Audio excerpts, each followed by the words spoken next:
That's why I was concerned. No, I was waving at you. Hi.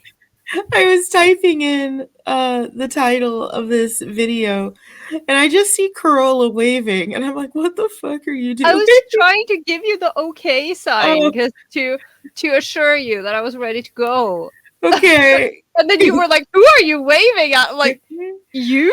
I'm like, what demonic creature do you see in the corner of your eye? I mean, to be fair, I do see Sansa in the corner of my eye. He's not demonic. I love him. You say that, but you have not lived with him. I haven't. Hello. Welcome to the Yaoi Shelf. Hello. May the 4th be with you. May the 4th be with you. It is not with us, I think. Possibly. We'll see how I'm feeling after more cough medicine. Yeah, please be careful. I will. I will. Be careful. Careful on that cough medicine there. You never know. Oh yeah, like the one that I was taking that was like 10% alcohol. Good God. I was like, oh, I feel great. Like, no, you're drunk. At least it wasn't, that one with the, the label from like the 1800s or whatever, which is like arsenic and cocaine and yeah. Just take your writer's laudanum. Everything's fine. Just take your normal amount of old timey Victorian writer medicine. This is a topic that not Victorian cough medicine.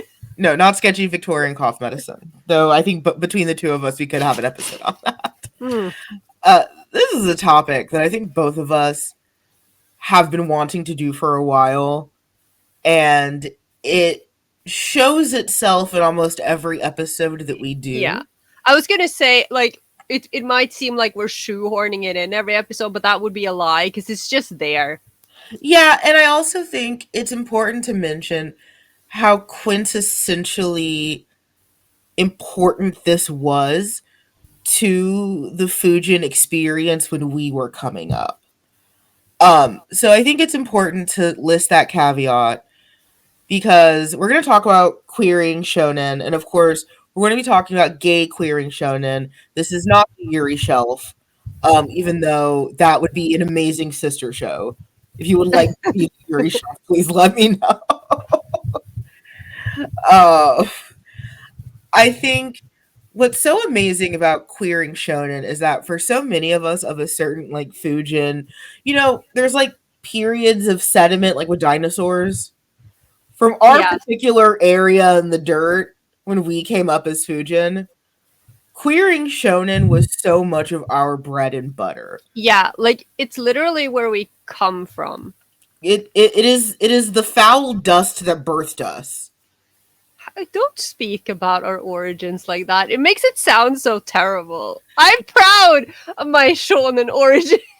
I mean, I am too. And like, that's what's so interesting is that I think for a long time, I really struggled, especially like on this show. There's like, why do we keep talking about gay shonen? And it's like, oh, because that's no less valid. Yeah. Like, I just put a note in the outline. Yes. I'm sure you saw it. I did. Which I mean, it could be put anywhere, but I put it where I did for a reason. Mm-hmm. But yeah. Just so I wouldn't forget. Thank you, Carola. Thank you. You're welcome! But this is such an important conversation to have because I think for so many of us, queering shonen was our first steps. It was really baby's first Fujin experience was queering shonen, especially pairings that we have entire episodes dedicated to later this year. Yeah, hey. Sansai's hair, he's talking. I don't know what he wants. He wants attention. Love him. Yeah. So that's why we're going to have this conversation. I heard him. That's why we're going to talk about queering shonen. It's something that I love so much. It's something that now feels so natural, but we're going to talk about some of the pitfalls that come with that, some of the valid concerns, I'm using air quotes, that people bring up when this happens. And we're also going to talk about why it stuck around for as long as it has. Because realistically, the idea of queering something that was not queer is one of the backbones of queer theory, just in Mm-hmm. general. And I think of like early fandom and early fanfic being like Star Trek and stuff like that, Yeah. where like even making, Spurk fanfic, while we can't call Star Trek shonen, it is the very close Western analog. Yeah. I think that checks out. Let me just. My favorite anime, Star Trek. Yeah. But there are animated versions, right? There are. Yeah. You know how I don't know anything about Star Trek because I know too much and too little about Star Trek or Star Wars, which is the day that we're celebrating today. yeah. Just saying, Hayden Christensen has only gotten hotter in the last 20 years. I didn't think it was possible. I haven't been paying attention to him. I can't remember. I don't know if I know what he looks like right now. She's still so hot. What I do know, I mean, I've talked about her before. Again, this is not the Yaoi Natalie Shelf, Portman. but yes, shout out to my girl Natalie Portman. I love you. I can't. Oh my god, she's such a big part of my gay awakening. Ugh. Oh I god, I mean, love what a her. gay awakening to have. But yes, hello, welcome briefly to the Shonen Shelf. And I think it's important to start off this episode with some definitions. What the hell? Carola. Yes. No, I'm fine. I was opening a tab because I keep forgetting this guy's name that I was going to mention later. And then I accidentally opened the wrong tab, which turned out to be, it's kind of like the right tab because it's like, if not gay, why do we ship shonen characters? But that wasn't what I was looking for. I would like the record to state neither of us have ADHD or neurodivergent tendencies. We are super neurotypical and everything is fine. I was about to argue because I thought you do have ADHD. I do not. I'm just violently neurodivergent on other levels. Yes. Well, that's why I included the general neurodivergency. Um, Oh, there he is. Okay. Thank you, Carola. Would you like to tell the audience at home what we mean when we talk about shonen anime and manga? Yes, just let me wrangle Sansa out of my cord. He just really wants to participate in this episode, and he's just all up in my stuff. Okay, shonen. Yes. Is a Japanese word that means boy or young man. So shonen manga, shonen anime is, content, fictional content, manga animation geared towards young boys / young men. No pun intended. And focuses a lot on like young men, young teenage like tween boys up and coming. Typically there are they have like it's like the hero storyline. They're like ninjas or shinigami or some sort of like in some sort of fighting world where they have to like prove themselves, but sometimes they are a violently homoerotic teenager killing people with a notebook. Sometimes I was going to say there's usually some kind of fantastical element to it. Yeah. I don't. While there are like slice of life anime with that same demographic inside of it, like outside of being gay, we wouldn't call Hitorijime My Hero a shonen just because there's a bunch of young men in it. No, it's like it typically like it can have a slice of life element, like you said, but it very often is, if not, because we think of things like Naruto and Bleach, and again, Death Note, Hero Academia, which we talk about so much on this podcast, but also things like, oh my god, what I just had it. What the hell? I was thinking of something that isn't, because it often is like battle centric or stuff like that. But then you have, you can have things like Windbreaker or Tokyo Revengers, which are set in. I mean, Tokyo Revengers has the time travel aspect, but it's like Yeah. it's often set in like a competitive kind of setting where it's like some Yes. sort of underdog who has to prove himself and like Yeah. become a If man. if you know Joseph Campbell's The Hero's Journey, it usually follows that pretty closely. Yeah. Sometimes so closely that it's awful. Oh, I mean, I don't know because I tend to focus on anything but the journey. I feel okay. when I read shonen, and I love shonen, like, I do too. but And I I think think for all the wrong reasons. I can't say my reasons are wrong, and I think that this is an important thing to cover right at the top. Is there was this really interesting thing that happened, especially in the West when shonen anime started coming out, is that Japan was pretty used to like very stridated, like, oh, the girls read sojo, the boys read shonen, old people read seinen and josei. Like, I say old, we're in that target group now. Old. Um, but when it came to the US, it was really interesting because while there were absolutely sojo girls, there were a lot of shonen girls. Yeah, but I think, I mean, I do want to put a disclaimer on that because those genres also in Japan Mhm. fluctuate and overlap a lot, They which do. which is part of the reason why BL is so ingrained with shonen, as we Correct. mentioned in the sports anime episode, for instance. Um, Correct. but I think one of the reasons why the genres were so almost obsolete in the Western spaces was Mhm. because of just how limited it was. Like we didn't Mhm. have a lot to choose from. Like, and No. I don't know, like I'm not sure, but I do feel like this was like a thing that happened overall, regardless of whether you were in the US or if you were, say, over here in Europe, like Mhm. in Norway. Of course, you guys were ahead of us. You had cons before we knew what they were, and We you had did. a broader selection earlier than we did. But I Mhm. think the experience was somewhat the same when Japanese culture, especially manga, started Mhm. becoming, started coming over and getting translated and released. Mhm. You would get like a handful of this, like of the same, because we just got the series that you guys licensed, because we had Mhm. Tokyo Pop and we just got them a lot later than you did. Um, Right.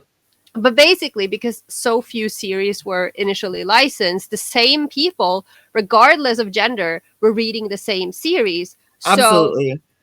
teenage boys and teenage girls were both reading shonen and shoujo, and everyone was reading Love Hina, whatever. Yeah. We were just reading whatever was out there.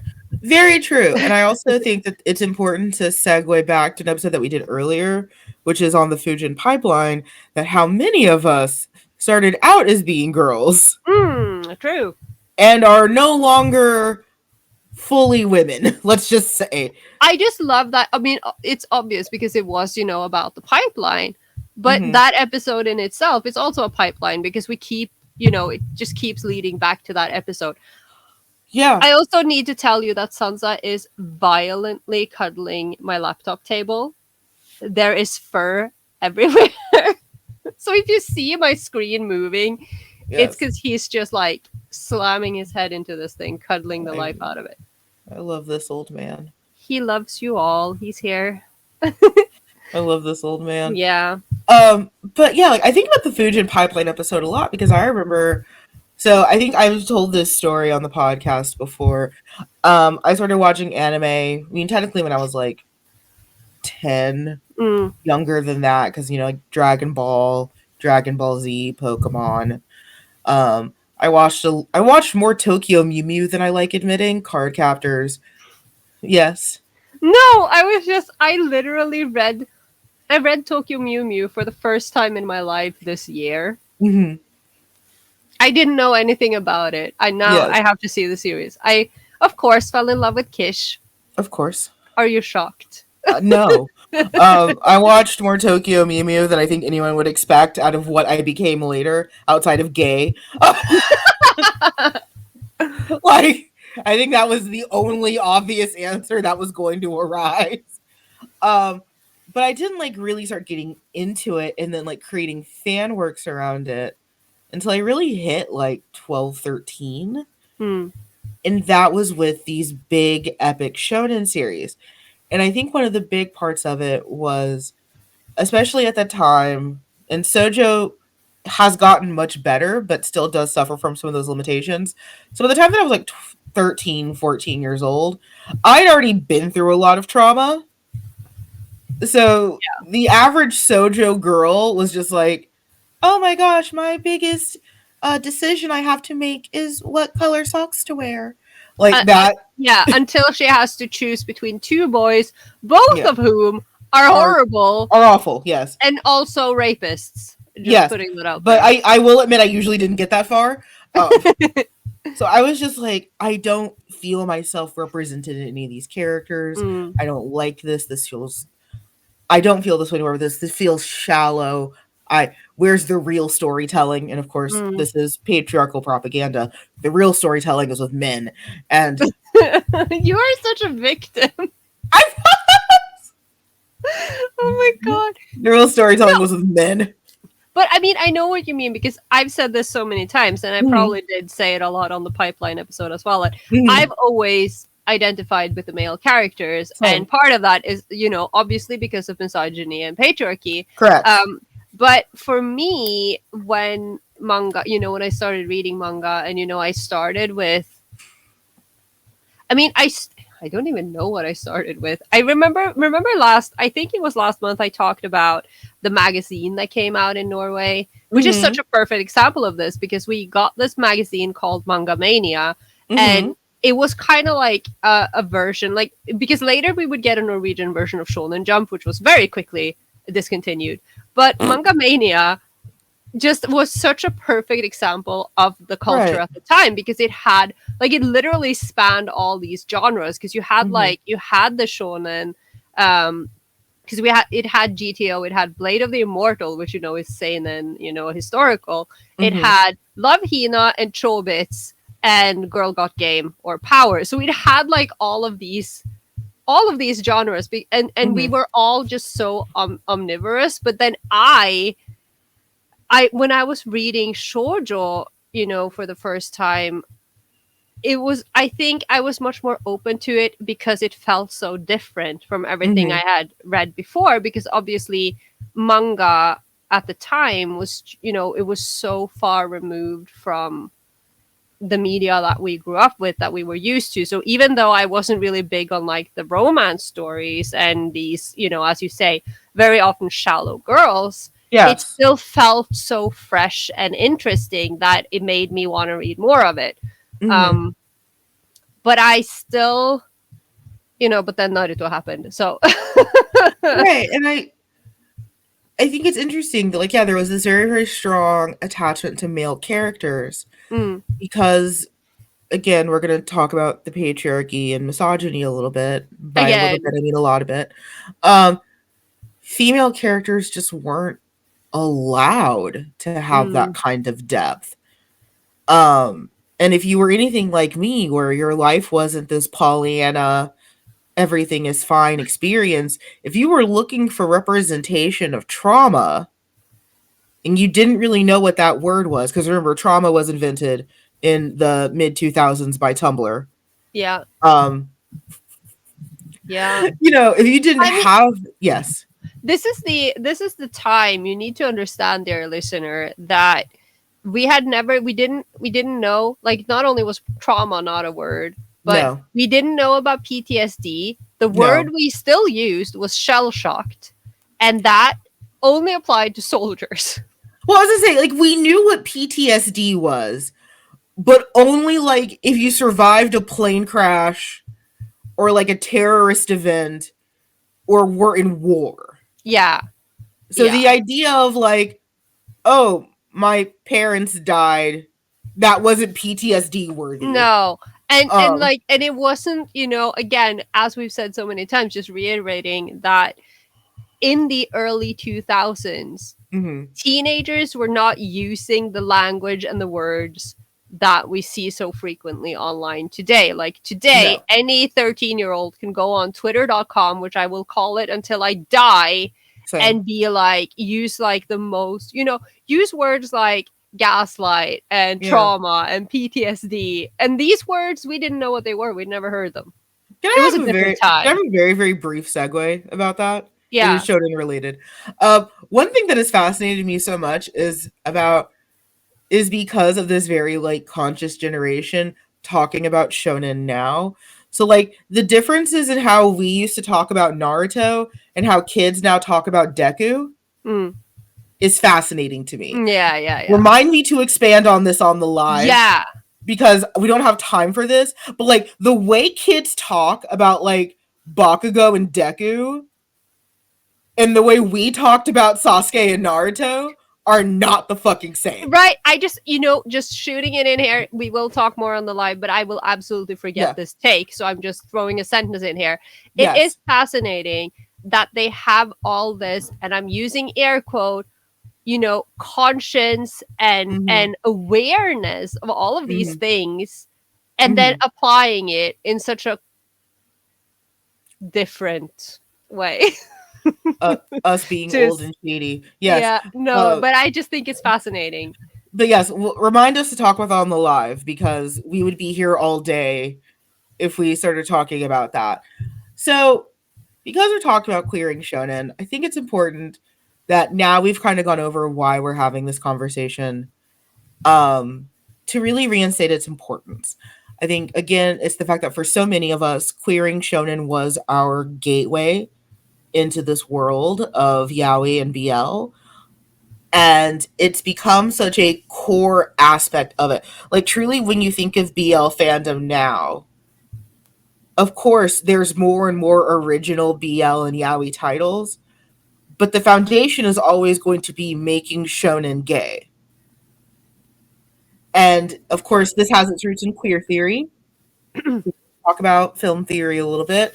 Mm. Um, and I remember my teachers in college hating queer theory because they're like, "Oh, it all sounds like fan fiction," and it's like it is, but fancy. Um, it's like yes, but with quotes. And also, you say that like it's a bad thing, but like fan fiction has always existed. Checks note. Have you heard about Paradise Lost. yeah, and like yeah, and the Renaissance Yeah, and Dante's uh Inferno. I don't know, dude. It's There's a lot almost of like fan fiction. There's a lot of fan fiction out there that's historical. and like we have to remember that there was a time Mm-hmm. where authors did not have copyright to their Nope. own works, and the line between fan works and plagiarism was Very, non-existent. very small. Very, very small.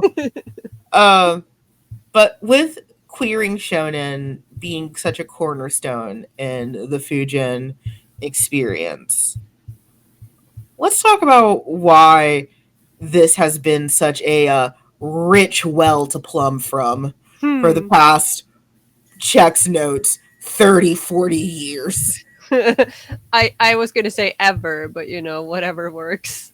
I mean, you're right. Like since forever, um, because like when I look at it now, there's definitely things that I realize not that I missed, but because I was so focused on self shipping Mm. that I didn't see as obviously when I was a teenager.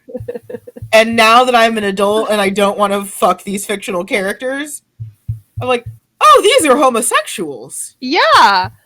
And I just want to and this is so funny. This was the name that I wanted to mention cuz Yes. it's not like this is something that is exclusive, like you said in the intro. It's not something that is exclusive to manga or Japanese No, animation.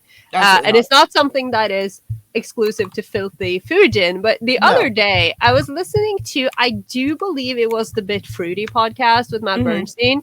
And there was an episode they were talking about. I mean, all of the episodes are just about, the nationalist Christians and the right wing grift, Mm-hmm. and there was a guest, and she was like talking about it was about the myth of the queers are coming from for your children, and she was kind of like Mm-hmm. going through it like decade by decade, and Mm-hmm. when comics became popular in in the US, and I think this is so funny because not only was it all oh, comic books are detrimental to your child because they're satanic and Mm-hmm. unrealistic, and I don't even know, but then there was this one dude who was like an American psychiatrist Mm-hmm. named Frederick Wortham, who like made it his like life mission to prove that Batman and Robin were in fact homosexuals. And he was like, he made like this whole, I was gonna read an article about this, but I didn't, I ended up just leaving it in the tab. But he was like, he was just obsessed with the homosexuality of Batman and Robin. And I'm like, well, that's, sir, you're obsessed with the relationship between Batman and Robin. And I thought you'd appreciate this because you know a lot more about this than I do. But I will say I'm violently against Batman sleeping with his Robins. oh, I know. Because that's literally his children. So like I'm very anti Batcest in that direction. I am, however, very in love with Super Bat, which is Batman used to being very much in control, sleeping with a literal godly alien, and being thrown around like a fucking rag doll. Love that shit. Also, I like Robincest, but I don't usually do Batcest as in like Bruce. I was gonna say playing with the Robins, and that felt like the dirtiest thing I've ever said in my life. That was the grossest thought I've ever had. I can assure you I've had worse. But I just think it's so funny because this argument is like, it's coming from the same side. That is like, on one hand, comic books get Yeah.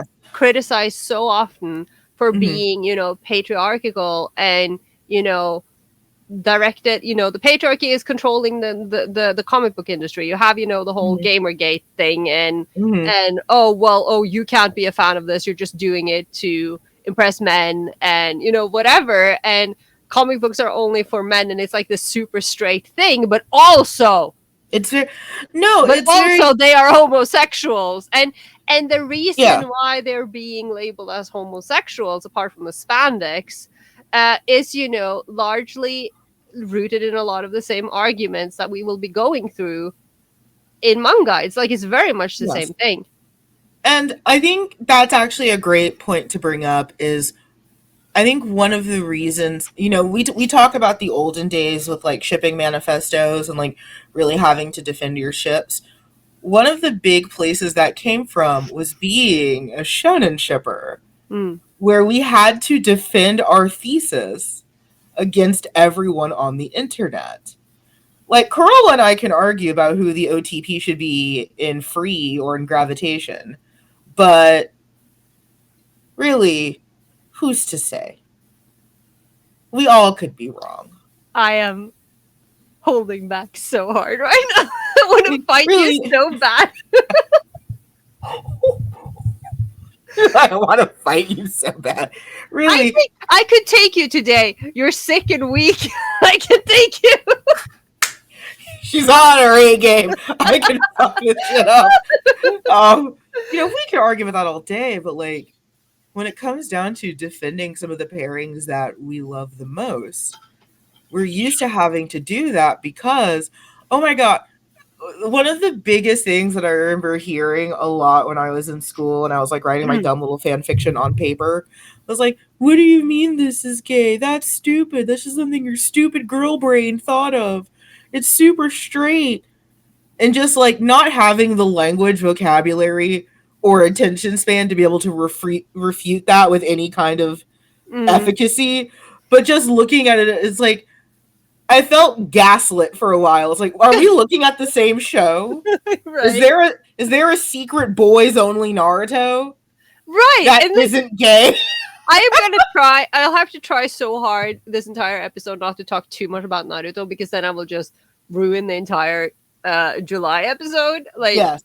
but literally that, and it's like sometimes you're just like, you know, you're just like looking at something and you're like, how are you not seeing this? Like, you know, the office moment, just like staring into the camera, like, am I being punked? Like, that happens so many times with me with Shonen. And like I told this story earlier when I was at the Naruto Symphonic experience. And I looked at my friends and I was like, oh, this is why we all thought Shonen was gay. There was so much more cradling than I remember.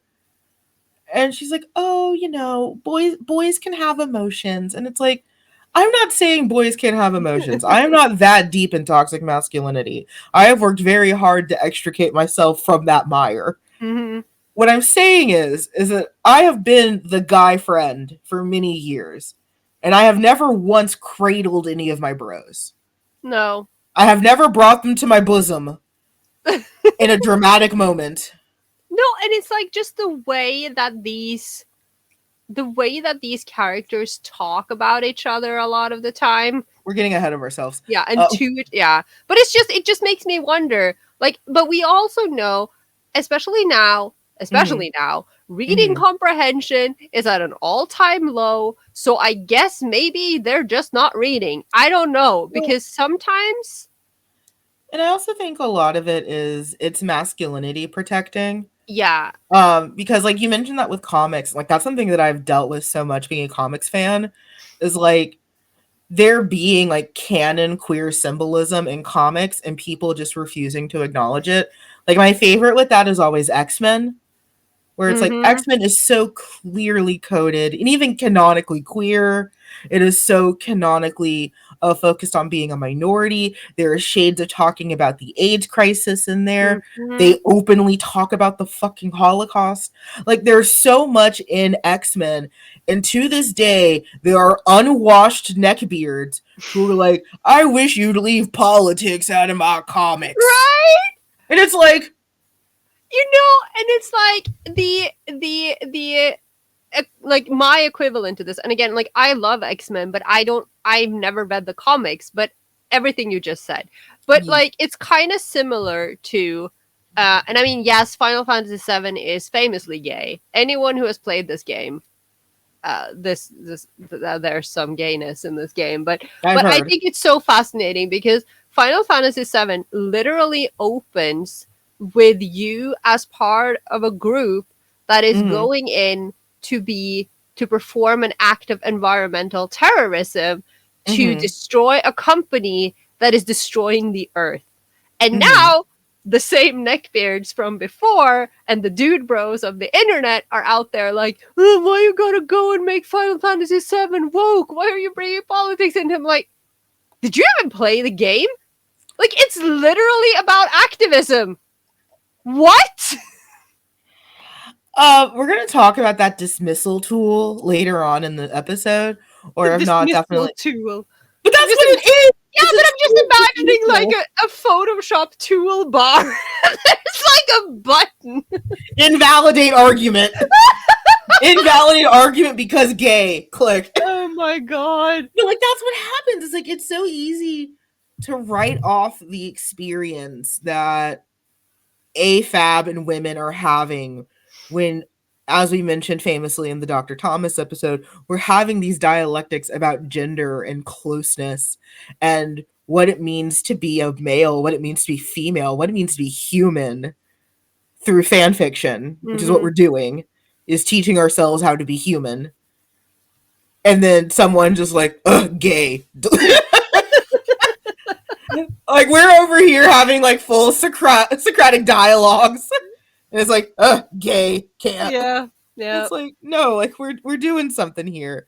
Yeah. Um, I mean, yes, but also more things. Like, yes, absolutely. Here's the thing with Shonen, as mentioned, there are two wolves inside of you. One of them wants Shonen to be gayer. The other wolf has never known what it wants in its entire life, but is also complicit in making Shonen gay again. make Shonen gay again. Yeah. Make Shonen gay again. Oh my I god. mean, it never stopped being gay. That's the thing. No, I think that again, jumping the gun and heading off to July here, but there are some things that are You are. definitely no, but like there are some shonen that are so gay that when you see other shonen, you're kind of like, I don't know about this because your brain Yeah. is just ruined. Maybe that's just me. I also love that there were shonen that I was convinced you couldn't gay, and then much like in Jurassic Park, nature found a way, and they got super gay. Mm. I didn't think that was possible for some series. Um, More power to you all. Never underestimate the gay. Yes. Um, Here's the thing. You might look at Shonen and be like, well, this isn't gay. You guys say you're BL fans. What the fuck are you doing here? You don't go here. This isn't your school. Uh, Listen, sit Yes. down. First of all, Yeah.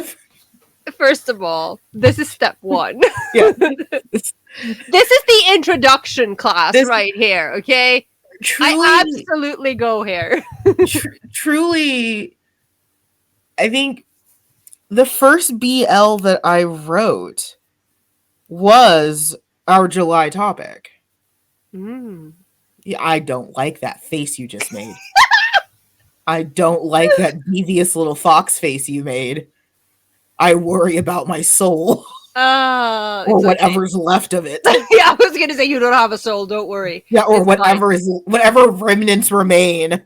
I am concerned about them now. But this was such a great introduction point because, like with most fan works, it allowed writers that had a lot of ideas a safe sandbox to explore. I think also, I mean, I hate to talk about what was also very formative but is very problematic now. Things pairings like Dreary Mm. were so important because, like, here's this nice, neat sandbox with all of the possible options laid out for you. Mm-hmm. And now how you arrange it is what makes the work. Yeah, Fan fiction, it was very comforting in that way. and I want to say just when because you brought up the cursed child, so to speak. Um, yeah, we don't like to talk. It's like Harry Potter just sounds like a slur now. Like, I mean, it's kind of like every single day, this horrible woman gets worse, and with each time she writes something on Twitter, which I luckily don't see until someone makes a whole podcast episode about it, True. like I feel filthier thinking about Harry Potter, you know.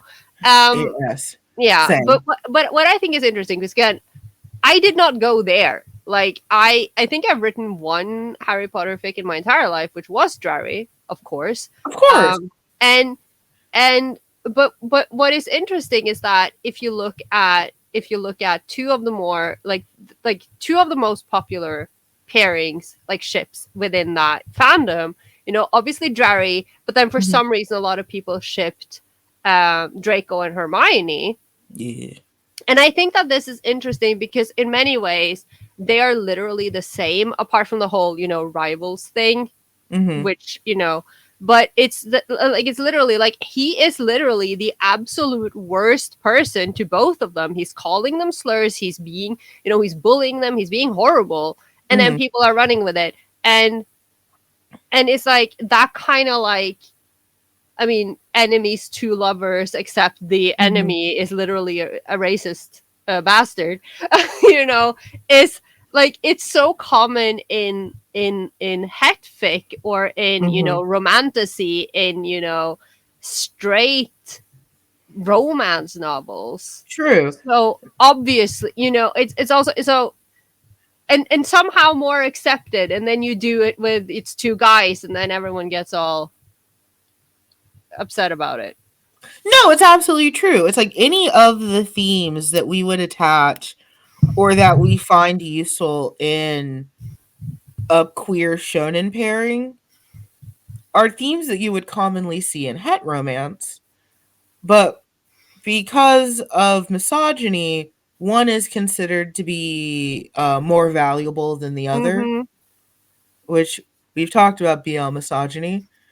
We don't have time to get into all that today, Mm-hmm. but it's true. And I think the big thing with that is I think for as important as queering shonen was, it also was so easily ridiculed that it really did form this like cast iron, bond with fangirls that got their start doing that. Mm. Again, it created that like battle hardened fan that is like, I am used to explaining in novel form Yeah. why I think these two characters are together. And here's every page I've clipped out of context, with its context later attached because we knew you were going to say this is out of context. Mm-hmm. Um, and really forming those arguments. But I think what's important to do now is, we've taken for granted that our audience knows exactly what we're talking about when we say queering shonen. I think a big component that we need to go over is why consistently shonen comes off so openly and obviously queer to us, and threading back in that Fujin pipeline episode for so many of us that also ended up becoming queer Mm-hmm. during later discussions and dialectics with themselves. Because I know I sure thought I was straight for a while. Yeah. Not Uh, true. I also went through that phase. Yeah, I sure did think I was straight. Sure thought that was the default and that I fit into the mold, but Yep. Turns out. turns out Turns out. I don't even know if I know any straight people anymore, at least not my age. We talk about this all the time that we forget that like straight people exist. No, but genuinely, like, and again, if you're following us on the hell site that is Twitter, whenever Mhm. I am on there, and we are following all of these, like, we're following a lot of publishers and a lot of We are. websites that do post a lot of BL, but Mhm. not all of them are BL exclusive. And I will Right. be so close to retweeting something because I see a naked man, And it's like, oh, and that's a then woman. there's like a pair of like boobs that are actual female boobs or like a vulva in the picture. I'm like, wait, what? Not a vulva in the It's picture. like, is that a woman? Like genuinely forgetting that straight people exist. I am so sorry to any straights listening. It's Straight not people. you. It's me. I just live in a bubble. If you are straight and you have found our podcast, I would just kindly like to know where you found us. Are you saying straight people can't like BL? Have you I'm not forgotten? saying I'm not saying that. I genuinely just like I want to understand. Have you forgotten the very much disproven myth that somehow keeps living that BL is by straight cis women for other straight cis women? Spoiler alert, this is wrong. Please have a look at any of our episodes, but particularly the ones with the scholars. So why do we keep making shonen gay? If not gay, why do we keep seeing gay? Because I think that was always the pernicious thing that I remember was like that gaslighting feeling of like, what secret bleach are you watching that isn't grossly homoerotic? But I think it's so funny because like what just fell into my brain because Yes. sometimes things and I'm not saying shonen is because at this point in Mm-hmm. my life when you are when someone is asking the question sh- if not gay like Mm-hmm. shonen's not gay, I'm like, what? Are you insane? So that aside, but when something is so violently heterosexual Mm-hmm. that it becomes gay, like, have you seen those? Again, I've only seen these through like podcast digests and stuff, but like these super macho like alpha men who are doing like these super straight men things, and they are like going out on like retreats with other men, and they're all like, it looks like it kind of looks like a gaycation, but it's a bunch of straight men going out to be men without women, where they're just like hanging out in saunas together or whatever. Yeah, I've seen a lot of those. It's like Um, it's that. It's kind of like you've reached a point where where your you're compet trying, is yeah, so strong that right. you've just somehow just like speed ran it and now you're gay. Like that's Well, and I think okay, so I think Compat's a great place to start. yeah. Because do you know what immediately came to my mind What? was Light Yagami. Oh. Oh, God bless him. Talk about a character who, and this is what blows my mind about Death Note. is that people for the longest time were like, "Oh, you light and L shippers are dirty." They didn't care about us Matt and Mello shippers. They just left us alone. Like, Okay, but seriously, if you are, a super patriarchal, misogynist, homophobic person, and you see Mello, what are you seeing? Because there are two answers to that question. One question is you think that's a girl because of the blonde bob. The yes, other the question fuck is ass Bob. you think he's some sort of like leather gay who's escaped from some basement. Yeah, he's a super queer. I don't That's think there's anyone who saw Mello and was like, "Ah, yes, that is a straight man." yes, we could. We that is one of our lost brothers. We can redeem him. Matt, I think Matt could be interpreted as straight just based on the, no personality video game boy, but he's attached at the hip I was to about to Mello, say that'd be true if he wasn't surgically attached. right? Exactly. Fucking Mellow. I mean, personally, listen, if there are any artists listening, I now have a severe craving for like e-girl, e-boy Matt just like posing with a game controller. He's wearing a fucking grr Oh my t-shirt, god, a I long sleeve need shirt it. underneath it. Oh my god, next time I'm cosplaying Matt, that's what I'm doing. No one can stop me. I'm gonna do it. I'm gonna Oh do my a photo god. shoot. But I was thinking about Light Yagami for Compet because like that is a character who clearly hates women. Oh yeah. Like it's like that's not even me like being hot takey. Like Light is very open with how much he dislikes women, how much he thinks that they're weak, how much they think they're pathetic, and how he knows that he can use his good looks and charm to get what he wants. You know, this may be a stretch. I Mm-hmm. will acknowledge this. But do you know what I'm currently enjoying listening to as I am going for my daily walks? I am currently listening to American Psycho on audiobook, and like I'm not saying like Yagami and Patrick Bateman have a lot of things in common, but I'm They would be such also, good friends. yeah, I feel like there are some things there. I feel like if Light got to grow up a little and got to become like a finance bro, he would Yeah. become Patrick Bateman. But And it's like, yeah. no, absolutely. But like when I think about that comp het, like this Mm, is literally a man who hates women. This is a misogynist. yeah. That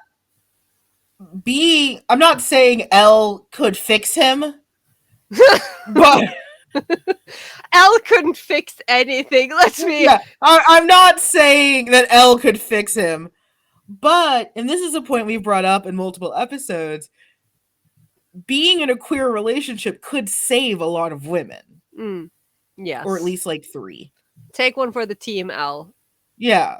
Just fucking no, but I think it's so interesting because when you say that, it's like because Light is in so many ways he's very much performing heterosexuality He because is. he's like, like the way he plants the magazines so that they will assume he's a regular teenage boy, and Right. he's obviously using Misa, and again, like I know she's she's dumb as a brick and she's like super annoying in some ways, but I love her, and she's this adorable goth girl throwing herself at him, and he's just like, yeah, whatever, you're super annoying, I'm just gonna use you for your death note. And I'm like, I don't know, bro, I feel like,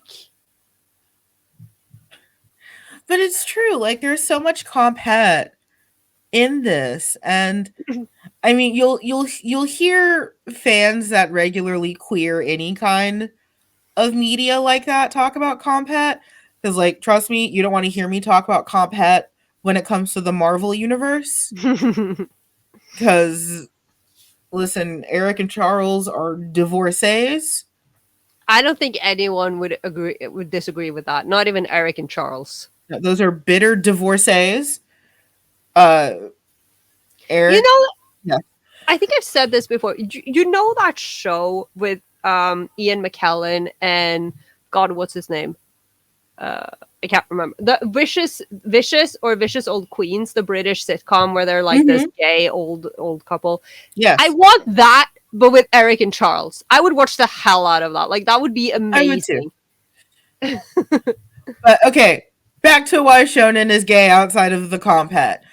Uh, Good lord, there is so much bonding Hmm. and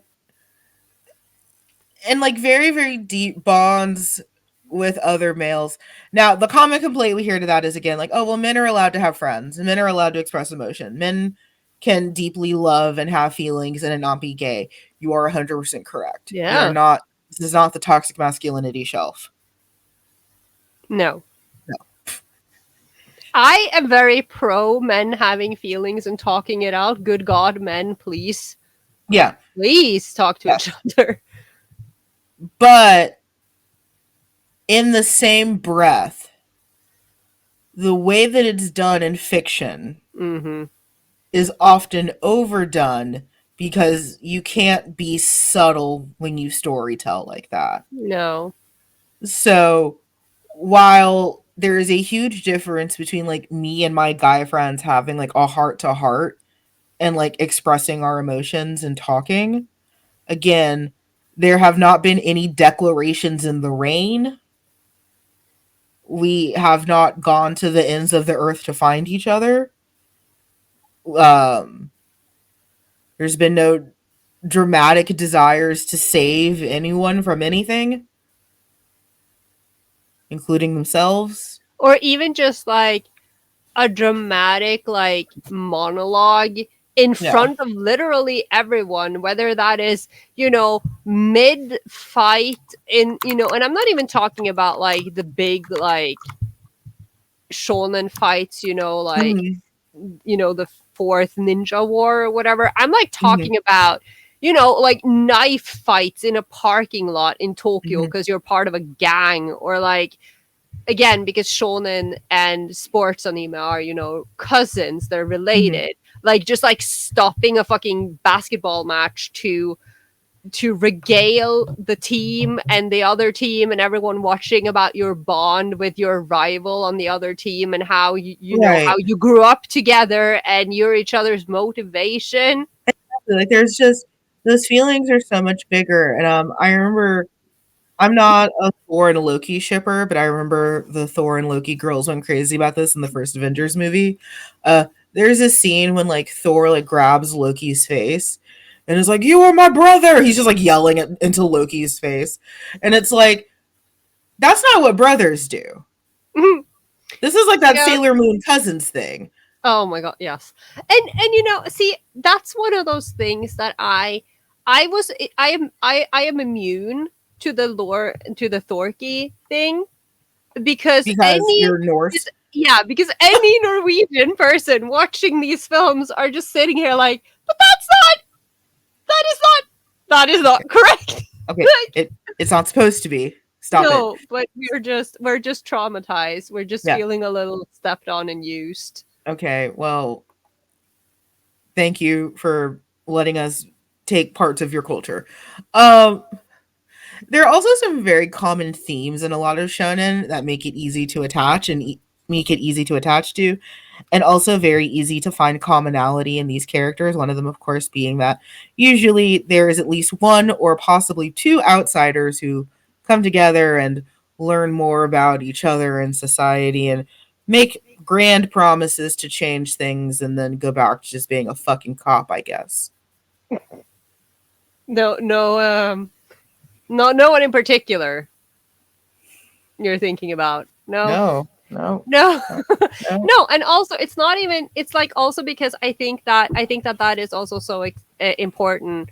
Looking at the pipeline, and whether you used to think you were a cis het woman, or if you were, Mhm. a gay guy growing up, and Okay. or a gay, one of us, if you were a self-aware gay reading Yes. these things. I think that, and again, this goes with a lot of stories, but the outsider in shonen, because like the shonen tropes are like, there are like two archetypes, right? You Mhm. either you are the chosen one, the protege, like the perfect, like you're destined for greatness from the beginning, Mhm. or you're the underdog and therefore also the outsider. Everyone hates you for some reason, Right. or you're not strong enough, you're not good enough, you came from Mhm. the wrong family, Mhm.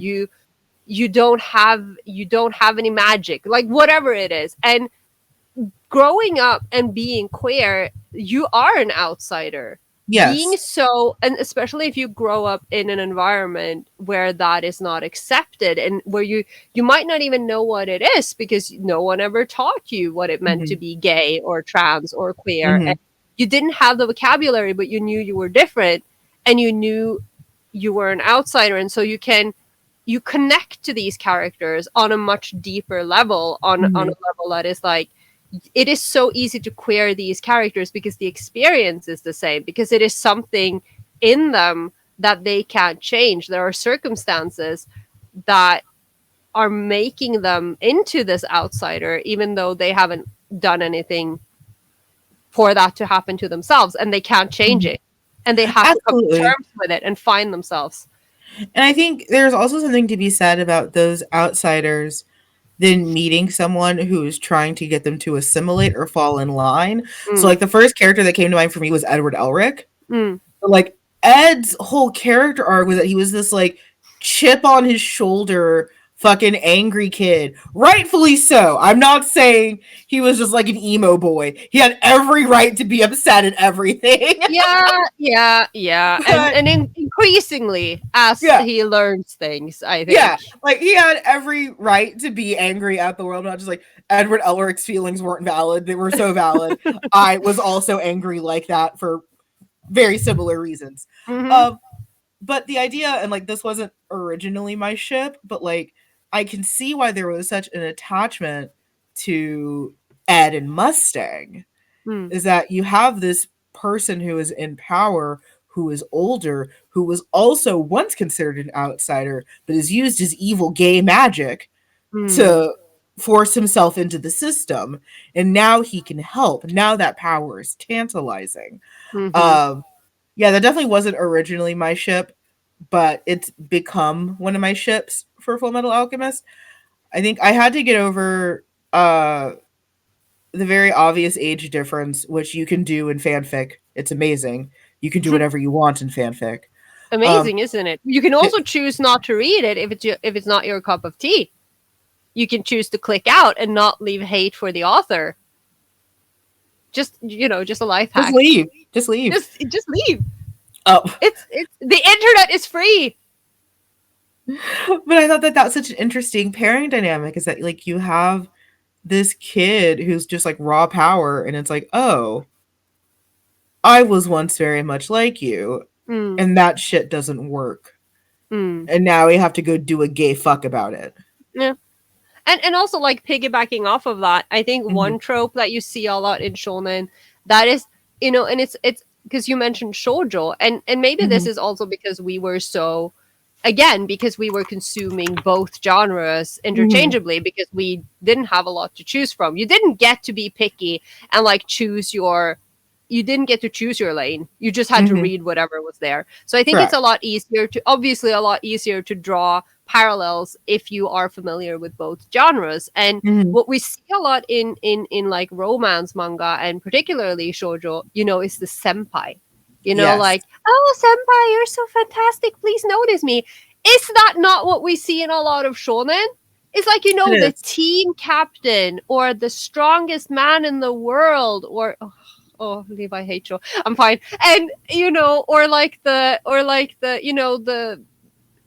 whatever, like this big strong man that the protagonist looks up to and is trying to catch up to, whether he is like someone who is in the distance, like some, Hmm. I don't know, for some reason the only thing I can think of is the small giant in Haikyuu, and Hinata looking up to him because he's also short. That's not the same thing. It's for some reason the only thing I can think of.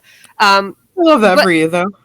yeah, but like, there's still that thing where it's like a guy obsessing about a man who he idolizes, who he Hmm. wants to be like, and to be acknowledged by and Hmm. noticed by, and in some cases really obsessed with. And how is that not very similar to the high school girl who's crushing on the third year student council president? Hmm. It is like the dynamic is the same. Right. And I mean, I don't want to count the amount of times that I have accidentally done senpai kohai relationships in real life. Hmm, it happens. It do, but very true to that. We also have to talk about the unshakable power of the Bishonen.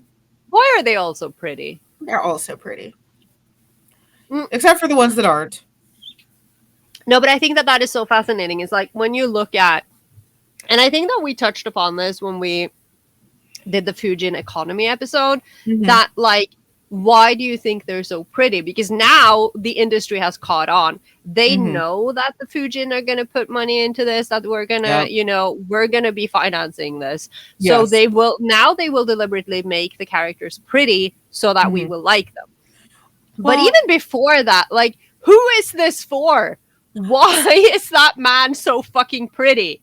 so this immediately made me think of Bleach Mm, and like Tite Kubo. yeah. Kubo is phenomenal at clothes, accessories, different art styles, special events, AUs. And Kubo has an amazing character design that even characters that normally would be monstrous Mm, end up being quite attractive. Like the first thing that came to mind straight up when we talked about that was Bleach, mm. where like everyone in Bleach is hot. Like they're like I'm thinking most like of the Espada and the Arankar. Oh my god. These are characters that I imagine if someone else did them, they'd be Nightmare Cthulhu abominations. Yeah, that's a good point. But when you say that, because when you mention the Espada, the Yeah, Arancad, all I think about is like, there's just so much skin. All there's so those much crop skin, tops, and all there's those crop tops and the pretty hair. yeah, Oh my and god. and they didn't have that at first, which is why I love the theory that I think we've discussed is that this is just Aizen's RuPaul's Drag Race, and that he's just like in Waco Mundo in the castle, just like sewing cunty outfits. Hmm. Because like the original form of the Arankar and the Espada, they don't have like twink bodies. Mm. So he did that, Yeah, and then he made them all their cunty little outfits. I love that for him. Yeah, so Aizen's just having tea parties. It's just him and Geen and Tosin, I guess. See, if someone had presented it to me like this, maybe I wouldn't hate Aizen so much. Like, when you say it like that, I am just immediately so much more open to liking him. I love Aizen so much. He's just a gay rebel. But I also think what is interesting with Bleach is because Kubo's style is Mhm. so like it's so Kubo, right? You can It is. recognize it anywhere. It stands Yes. out. Like when you look at a lot of shonen characters, like a lot of the shonen Hmm. styles are very similar.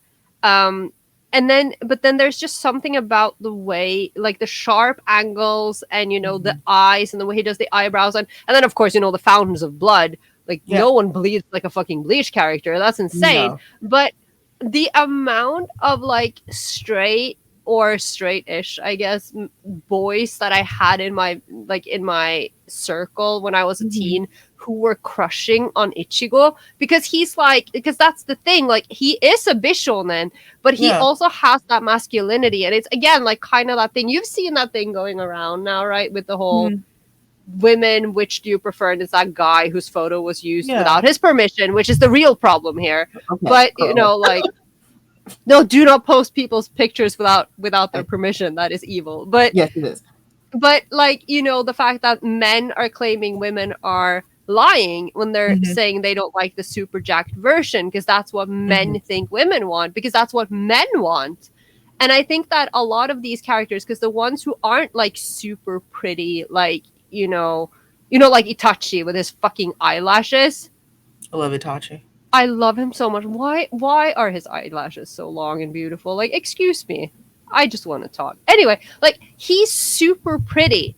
But Hmm. then you have like these shonen characters who are more like, they are more on the masculine side. Masculine. That was me trying Masculine. to say masculine and muscular at the same time. Mascular. I'm coining it. But like they are more, they're like tighter. They're not as twinky. They're not as Yes. like they don't have the flowing hair, but Yeah. they're still appealing to men who are like, oh, they look really cool.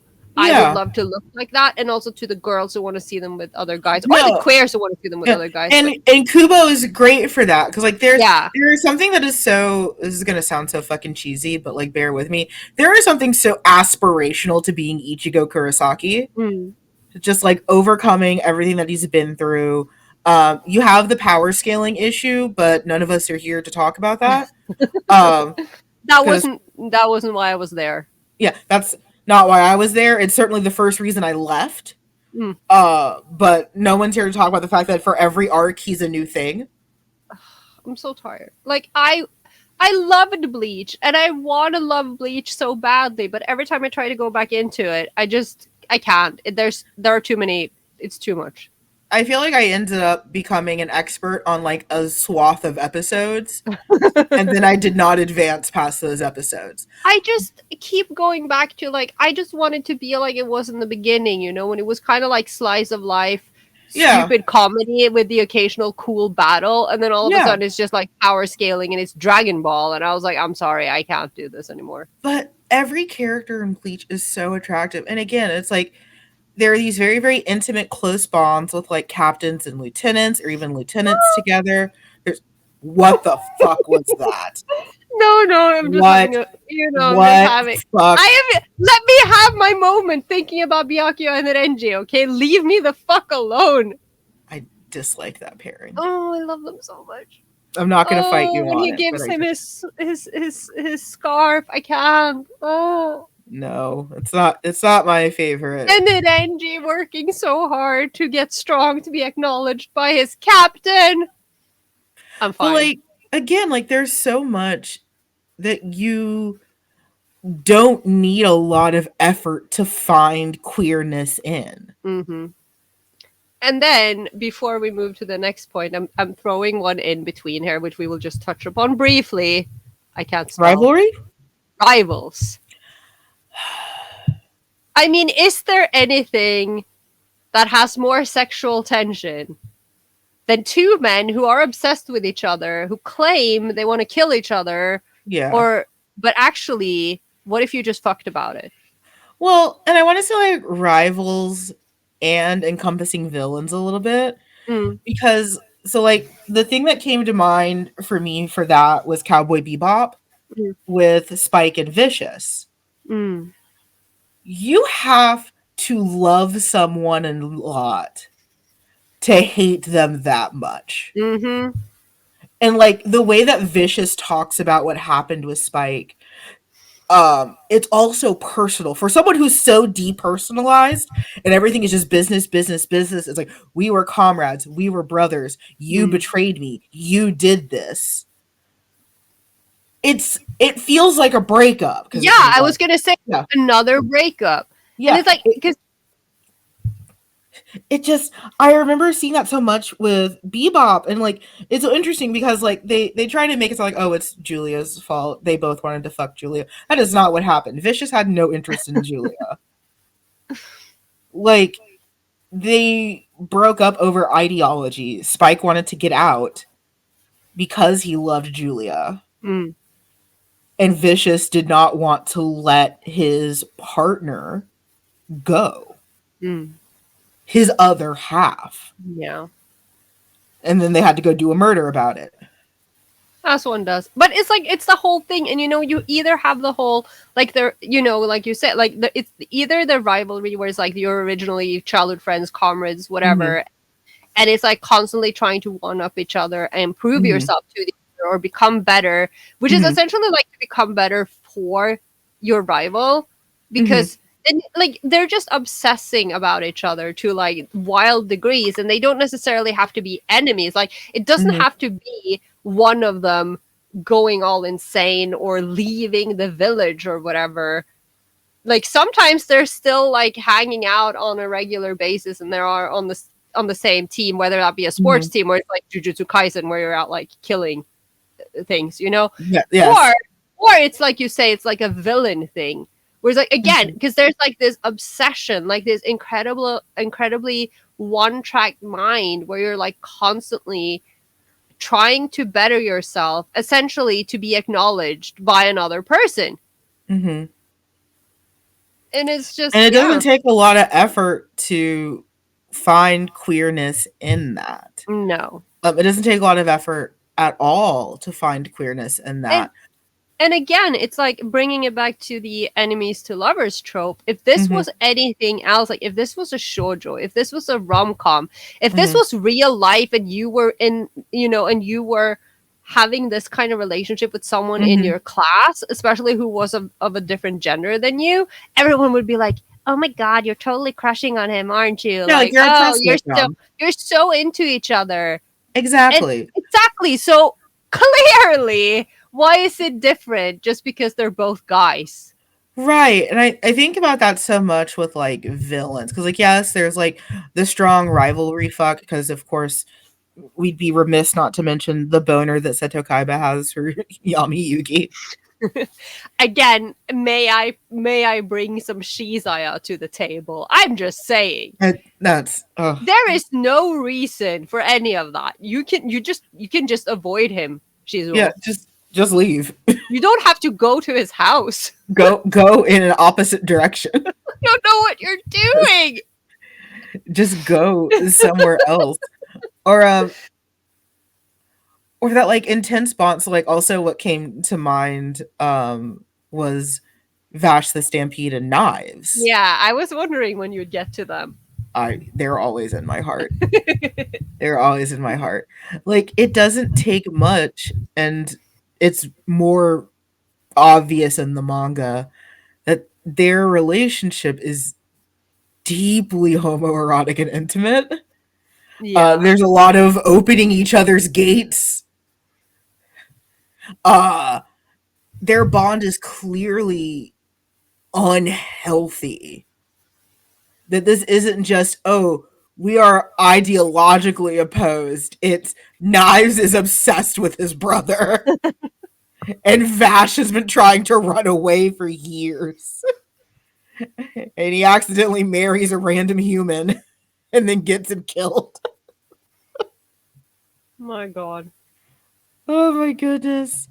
I Yeah, but It's so weird watching Trigun now because again, like I mentioned this earlier in the episode, I wasn't huge on queering Trigun until pretty mm, recently because I was too busy just trying to be Wolfwood. Like he was just gender to me, and it's like, how do I absorb you mm, into my body so I can become you?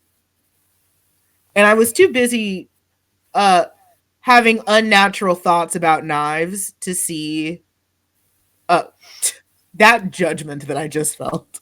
no, no, I I've wasn't judging. I have loved that weird man for so long. I Uh, wasn't judging. I was considering whether I should make a comment, but then it felt like a declaration of war. what is the comment?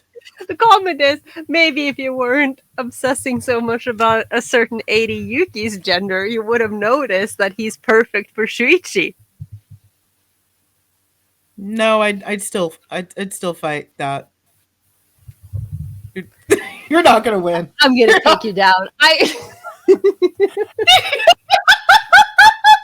this is the real reason why we've never met or like have ever really made an effort to meet is that we'd be fine for like 5 minutes and then it's just on site wailing at I genuinely think it could get really ugly, actually.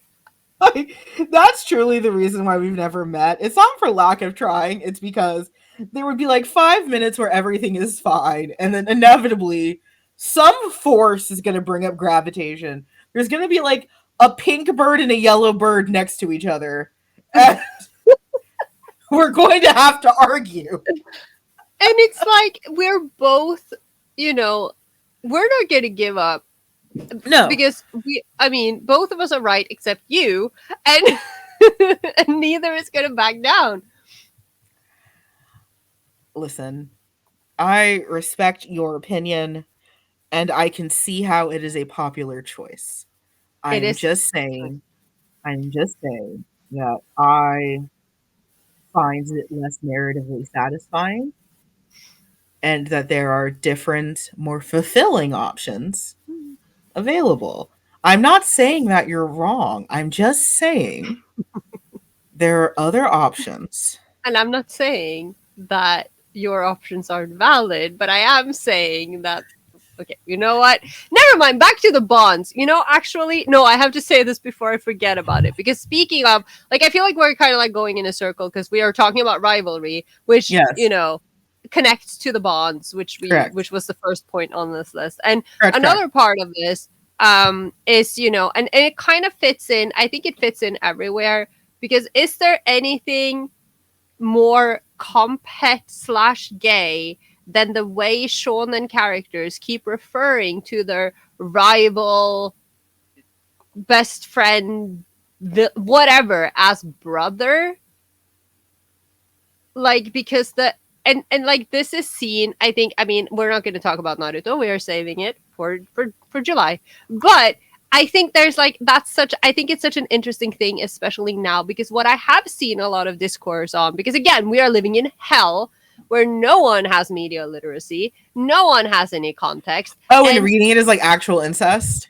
yeah, and like the antis are out there, like, that makes it even worse. Naruto considers Sasuke as his brother. That is incest. You're a creep. I'm like, okay, first of all, they're not biologically related. Uh, and it's. I think a lot of the time, when you don't want to admit your emotions or you don't understand what this feeling is and like this closeness, I Mhm. think it's very common for them to refer to it as a brotherly relationship or like brotherly feelings, because it's kind of like the strongest thing they're able to kind of like accept or Mhm. understand, and it's kind of like a substitute. And I also think it's interesting because I've seen this discourse um in context with damme. And Mhm. again, we have to remember that China has a lot of censorship. Mhm. um and I might be wrong, but I think the term that comes up a lot is shondi. I Mhm. learned this through this basketball drama series I watched years ago called Hot Shot. But I think they also use it in a lot of like danmei, like historical danmei, which, and it Mhm. means brother or sworn brothers. And this is Mhm. how they, like, this is the closest they could describe this relationship without being explicit about it being queer. Yes. And so it kind of like, when that gets exported back into Western and Japanese fan culture, where brotherhood is often used to dismiss the gay because it's not explicitly It's gay, but it's, usually reinforcing it because, yeah. again, you brought me back to Cowboy Bebop. Mm. One of the key themes with Vicious is camaraderie, and he says that all the time. It's like, "You were my comrade. Oh You no, were." he's a communist. Yes. Um, but, like, you see that with the fallout between him and Grin, where the issue is that Grin thinks that Vicious sold him out. Mm. That's not really what happened. There was some other shit going on. Uh, and they repeated to each other back and forth all the time. It's like, we were comrades, we were comrades, we were soldiers, we fought together. And again, it doesn't take a lot of like mental acrobatics to add deeper context to what that means. It doesn't, and it's clear again in how Grin behaves during like Jupiter Jazz, that that was not just a friend. You don't dress and drag, take on a former lover's ex's name, and then try to go out in a blaze of glory for a friend. What, you don't do that? I do that on a daily basis for my friends. I don't understand. I mean, I appreciate that for you, but no, I get it. It's like perfectly reasonable and normal thing to do, actually. Right, like it's there's so much fanfare for it to be, this platonic normal bond, and also to be a good Catholic for 5 minutes. That's one of the reasons why in the Bible, when Jesus is like, "Oh, you are my brothers," like Hmm. he means his physical brothers because some of them are his siblings, even though the church doesn't like acknowledging that Mary kept having sex. Uh, they don't. They get really uncomfortable about that. But the idea is that you are family, you are closer to me. I have loved you like a wife. Mm-hmm. Like that's why it's so important. Um, is the Bible homoerotic? I'm going to leave that up to your discretion, dear listener. Again, there is a lot of fan fiction from the Bible. There is. Just just pointing that out. I think this is a really good point to close on, and we talked Yeah, about this during. Yes, I think all of these lead up to this one, honestly. they really do. And we talked about this a lot during the Hitalia episode, and it's ringing back up. Where the fuck are the women? Yeah. Like, either there are no women, Yes. which checks notes, very reminiscent of BL, Mm-hmm.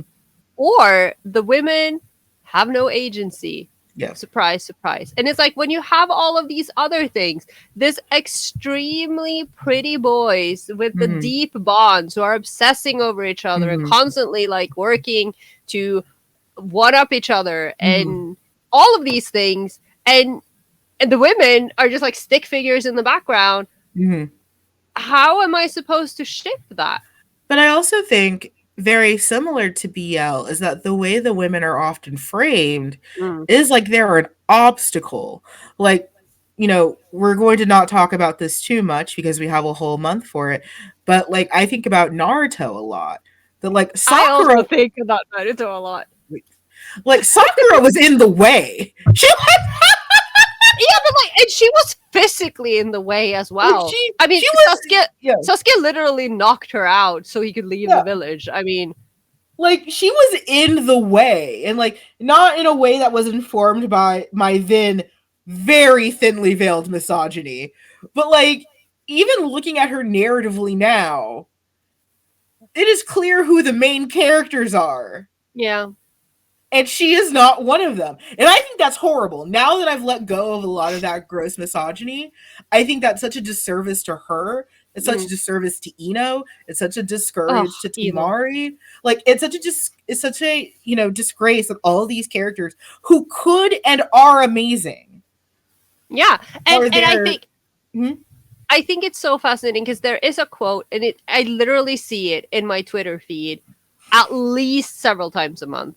mhm, Keeps going around. There's an mhm, interview with Kishi, Masashi mhm, Kishimoto, who made Naruto.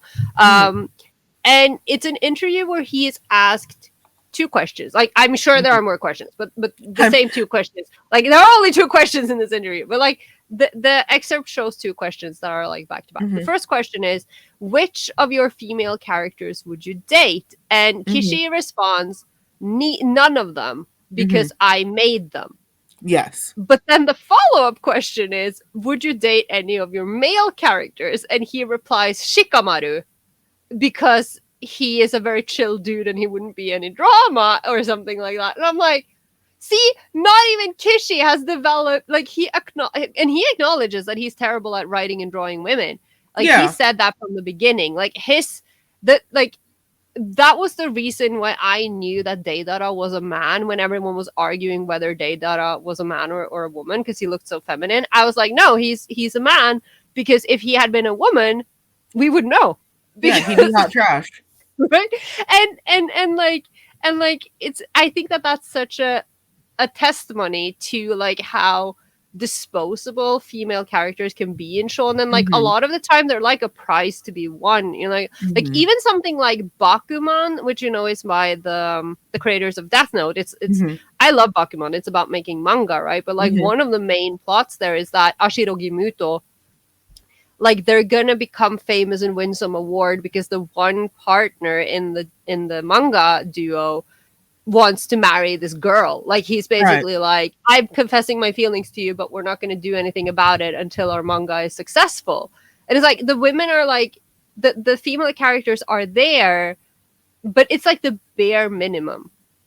Right. I mean, they're there and they're the bare minimum, but like also, yeah, like they feel sometimes I so hot take, it's one of the big reasons why I stopped getting into One Piece. Yes, there are a lot of female characters and that they are all displayed in different ways, but the ones that get screen time are the ones that are mostly tits, and that says something about the author. That Hmm. says something about the audience. Yes, there is a shocking amount of diversity in One Piece. Love that. You're paying attention to Nami and Robin, Mm, and that's for a reason. And that bothers me because they are such interesting characters, especially for like shonen women. They have a lot going on. The anime tends to flatten them because there's not enough time for everyone to have mm. character arcs like there is in the manga. But it's true, like the women just sort of disappear in shonen. You can be like, well, it's for boys. Of course, there's not going to be well written women, and it's like that's not asking a lot from anyone. No, and it's like, and it's also interesting because a lot of, like, not a lot, but some shonen is Mm-hmm. written by women. It is. And it's like, oh, not all shonen, like, but I remember one article that I read when Shingeki was very new. Shingeki no Kyojin was very new. Mm-hmm. There was an article I read that was very good about the women, or like the female characters of Shingeki, because I think that they stand out, at least like at the top of my head, of the female characters. Again, I still only ship male characters, and also Mm-hmm. Historia and Ymir. That's on me. But but because they aren't married, do not fucking test me, my beautiful lesbians. But the women in Shingeki are a lot, like, they are more well rounded than a Mm-hmm. lot of female characters in shonen. Mikasa obviously has a lot of agency, has a lot of drive, is in many ways stronger than Eren, mentally. Mm-hmm. But I remember this article specifically stating that the way that a lot of these characters were drawn during like the training montages or whatever, Mm-hmm. the fact that Annie has her hair pulled back and you can see her ears, Mm-hmm. like, that was such a prominent, like, statement as to how much more agency they had, because they weren't just pretty faces in the background. Like, Mm-hmm. they were shown in situations where they were allowed to be grimy and Mm-hmm. ugly, and like their ears were showing, and then they were like, how many times have you seen women in shonen with their hair pulled back? And I thought that, like, I'd never thought about it, like, the ears before, but now I'm very aware of it because of that article. It was very well written. Yeah, it's really, really interesting. And also, I want to bring up, and like this again goes back to BL misogyny, is for as many shonen are written by women, they also can still disappoint you when it comes to representing female characters Yeah. because you get stuck in the tropes of shonen. I'm guilty of that. Oh I yeah, have same. perpetuated gross stereotypes and tropes that I don't like, even though because I am biologically female, I should know better. But Yeah. I was greatly informed by mangaka and authors that also didn't know better. Yeah. And so, yeah, like, we can blame misogyny and patriarchy for for these female characters just not being interesting or well-rounded or Mm-hmm. anything. And I But also, the yeah, but the point still stands. Shonen is still incredibly gay. it's thank you, Like, Carola. Thank you. the end. Thank you. But like I mentioned that with the Hitalia episode, because like one of the big things that I feel like outside of the obvious gayness of Hitalia, I think if there was a bigger variety of female countries, it would feel a lot less gay. Because it makes sense that a lot of these countries would be married and married to other countries. And like the fact that one of the few canon relationships is actually a het one. Are we talking about Hungary? Yes. Yeah. Yeah, because I was the only one. I'm like, who else is there? Uh Hungary and Austria. Yeah, that's like the only het official marriage that has happened in Hitalia. Yeah. That's it. But I mean, it makes sense because men do tend to be the leaders of war.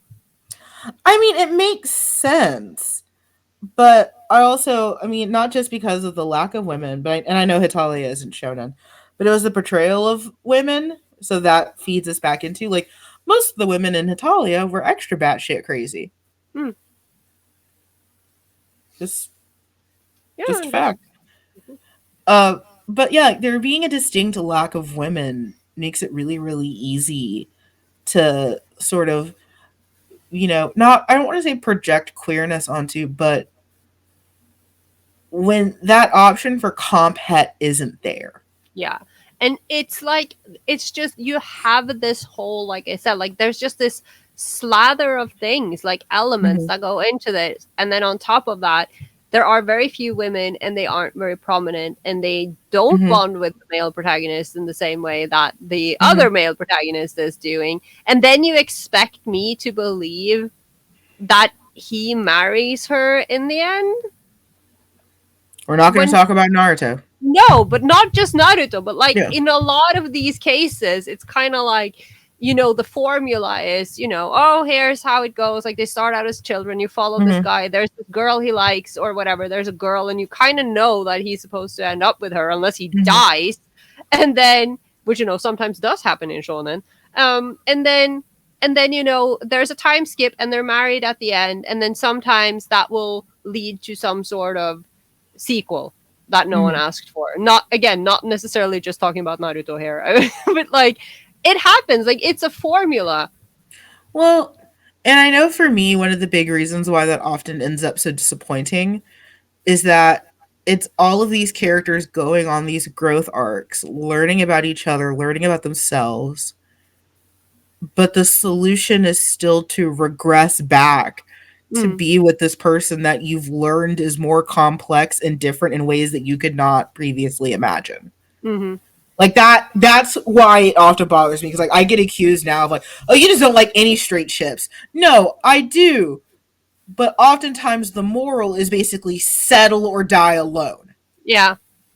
It's all these female characters that go on these amazing journeys. Like I'm thinking specifically of like Orihime in Bleach, where she goes on this amazing power journey of learning who she is and what she is and why she's so powerful.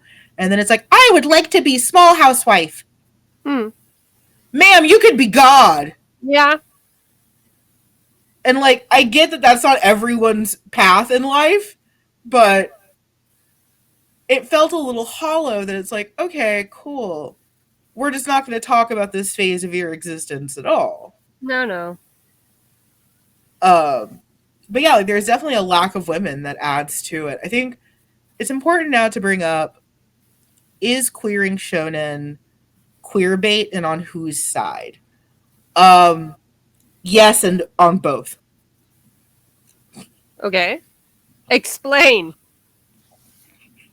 I think especially mangaka know what they're doing when they write some of this, and we talked about this during the Fujin economics episode and the BL economics episode, where there is now a deep understanding that if they can pander, and the more that they pander, you are likely to get more of that Fujin Mm, money. mm, On the fan side, I think like victim is too strong of a word, but like you can't call us crazy for looking at this and seeing something, especially when for so many of us it mirrors our own queer experiences.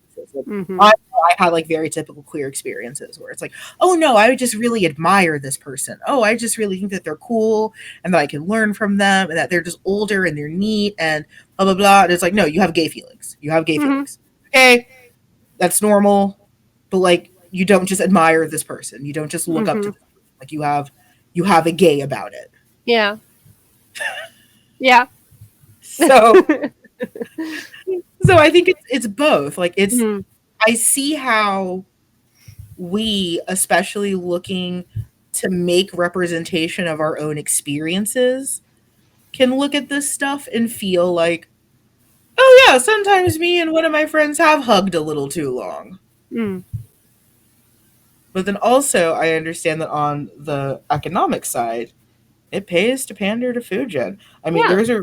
there is to me like there's a reason why like Trigun Stampede is more overtly Bishonen.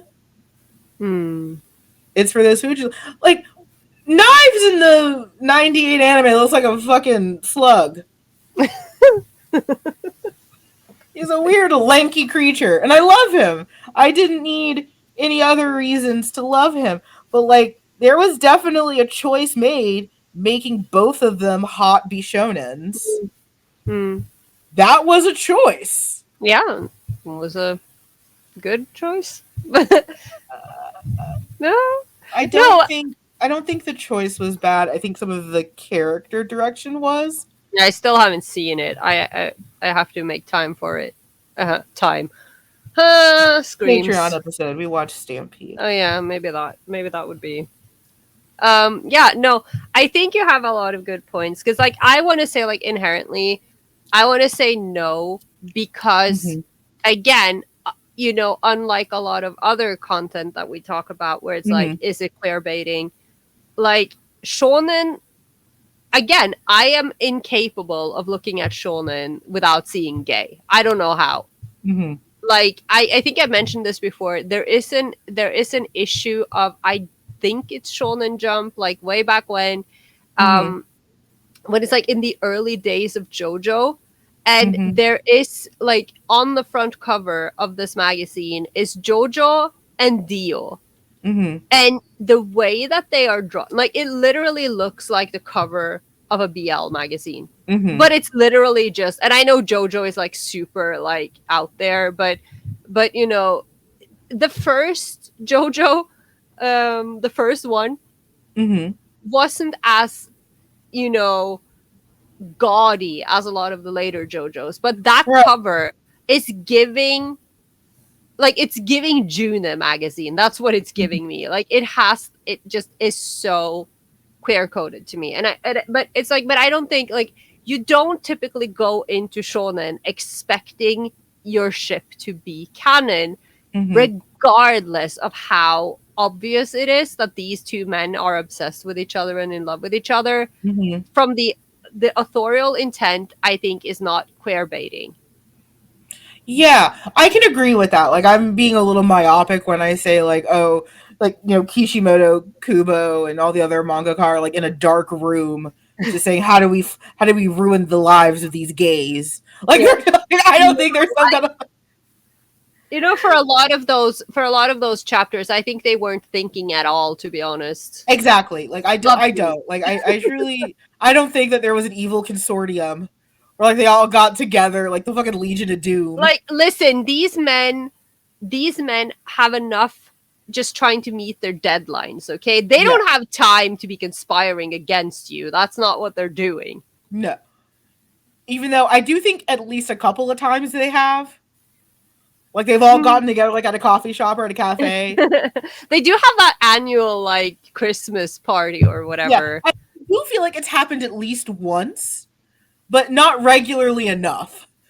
Like I we talked about this during the episode on queer bait.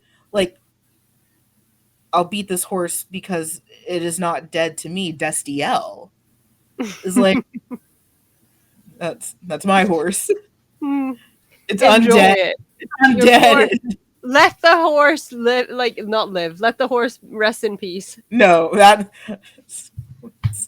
it's undead and rotting. That's my horse. Oh no. Uh, like it felt like there was a concerted effort to like, oh, we hear your comments about this being queer. We've heard them for 15 years and we're going to spit on you for it. That's what that ending felt like. It's like, oh, we've heard you. We hear you. We're going to make you happy. They didn't. And then incredibly disappointed. No one was happy. I remember the fallout. The car went to heaven. I was confused.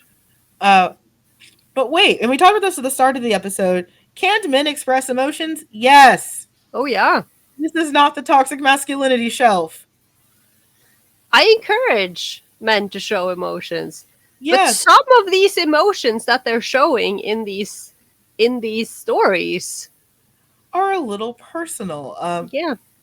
I'll say this, so like pairing that is behind me, like Dobby and Hawks. Uh I'm just saying, when Toya steps on Kago and sets him on fucking fire, that isn't just, oh, Kago betrayed us. It is, you were someone I cared about, and now I'm going to fuck you over. Yeah. And Like, like, there was so much of that that felt so deeply personal. mm. And again, and like there are again, really, really trying to gag myself here from not, but a lot of these declarations, Mhm. like, okay, I get it, you're friends, he's your Yes. bro, Yes. but you are literally speaking to him like you're reciting your wedding vows right now. And it's often framed like that too. Like it's all these Yeah, close, tight, intimate shots. yeah, Everyone fucking scatters like roaches. Everyone else leaves the scene. yeah. And I wanted to say this earlier when we were talking about this as well, because like you said, it's a Mhm. visual medium and you have to, like, you're showing everything, right? Mhm. And especially in manga, there are so many techniques used to convey emotions, like, Mhm. with screen tones and the black backgrounds, and the backgrounds to Mhm. show that you're like dizzy or in shock, or all of these things, and you have Mhm. all of these like little like tools that are being used that Mhm. again are so similar to what you see in a lot of romance manga, and stuff like the visual symbolism with the again, the bonds are so important, and often there will be like illustrations Mhm. that are so clearly referencing, or that are so Right. clearly metaphors for these bonds breaking or healing or whatever. And it's like, it's just so over the top, Mhm. full on, like, just like, this is a lot for someone who you are platonically friends with. Right. And I think also cuz like I'm a score nerd, like Mm. soundtrack and music and like how some Hmm. characters' themes are the inversion of each other. And how some characters are literally just like the sun and the moon, just. We're going to talk about the prevalence of golden retriever x black cat in the Hmm. live because I think if we were to list out our like top shonen gays, they're all golden retriever black cat. Yeah, yeah, most of them, I think. It's a very I think they're all golden retriever black cat because probably. Matt and Mello is. You It's a very dumb golden retriever, but he's there. I haven't mentioned them in a hot minute, but can I just point at Miritama for a quick second? Can I just Mirio being the literal sun Yes. and Tamaki being the sun eater? His Yes. name is Sun Eater, Amanda. How am I supposed to not? That is, I wish Medio didn't look like 1010. I know. It makes I, it very hard to sexualize him because I feel like that's a pairing that is also like written for me. Like, okay, perfect. mm, Um, but he looks like 1010, yeah. and I can't sexualize 1010. That's hard for me. It is just, but it's so weird because it's like, again, when he first appeared, I was like, why? First of all, why is Tintin here? Second, why is he so different from all the other characters? Why does he look like that? Why does he look like that? And I say that with all the love that I have for him. I adore him, but why does he look like that? What's wrong with his eyes? Carola, is this fetishizing gay men? God, no. No. I don't. I hate this question. I would. I don't know. Like, my knee jerk reaction now is just a scream no. But no, it's not. If any, I don't even know. I don't know. What is fetishizing gay men? You have never sounded more done with me in our I am whole time. so tired. No, you know what? I will refer back to the glorious episode we did with Dr. Thomas, and Okay. when he talks about queering, and I think that this is so important, Mm-hmm. and as like a part of the closing segment, Mm-hmm. kind of, that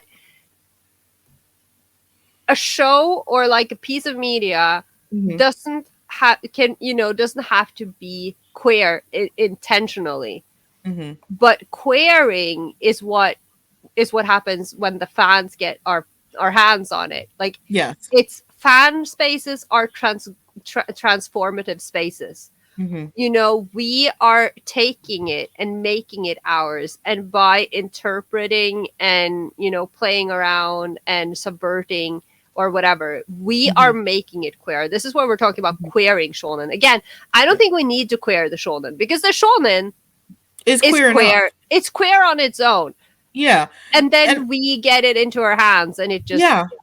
Well, I mean, again, it's like any other theoretical lens. What we're doing is queer theory, Mm, which is a legitimate form of deconstruction and analysis for media. Um, I think, again, because it is an act done primarily through women and people assigned female at birth, it gets really, really reduced down to something that feels lesser, mm, even though, like we talked about with the Dr. Thomas episode, that Fujin have been having these dialectics and these discussions since the beginning. mm-hmm, I remember I did an essay in one of my literature classes.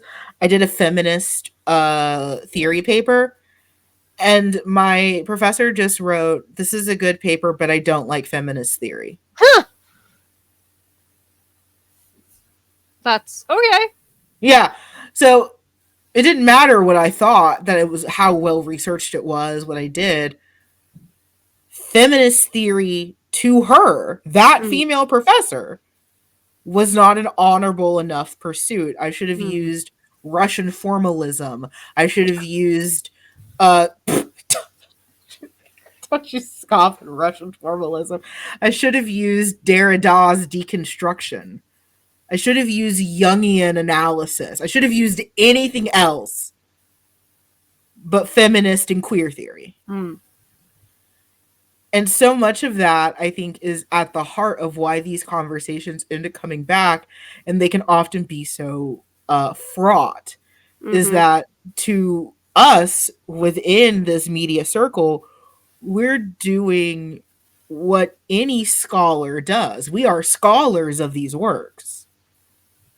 Is we are mhm. analyzing it in different ways through different lenses. We are doing what film critics do. Yeah. But because it is an art done primarily by women and those assigned female at birth, it is denigrated at the hands of misogyny and patriarchal society. Mhm.